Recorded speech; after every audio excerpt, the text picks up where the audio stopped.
Alors voilà, je vais vous montrer comment on fait un caramel. Alors c'est vrai que ça a l'air compliqué et peut-être un peu dangereux, on ne veut pas se brûler, mais en fait c'est facile à faire. Alors là déjà j'ai mis ma casserole au feu, voilà, c'est en train de chauffer. Et je vais juste rajouter une petite quantité du sucre, voilà, pas beaucoup. Je vais laisser fondre. Une fois que ça commence à fondre, que ça commence à vouloir se caraméliser, je rajoute une autre partie du sucre. Après, je sais qu'il y en a qui disent qu'il ne faut pas remuer le caramel, absolument pas.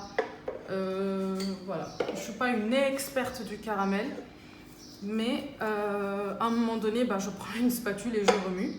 Parce que de toute façon, la moitié du sucre a déjà été fondu. Et voilà. Donc vous voyez là, ça a vraiment fondu. Alors je vais rajouter mon beurre.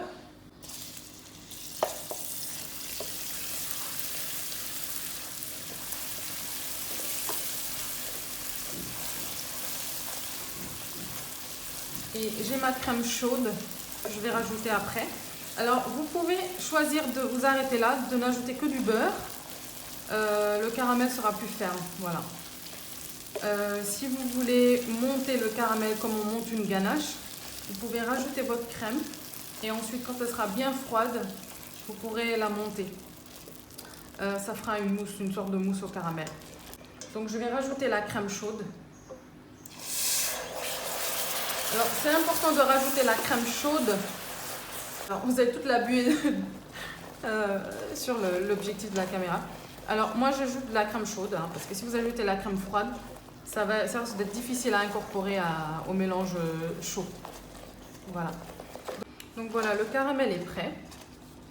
On va le disposer dans un autre récipient et on va le laisser refroidir. Donc vous pourrez l'utiliser pour décorer vos gâteaux, faire des drips, vous pouvez l'utiliser vous pouvez aussi l'utiliser comme coulis.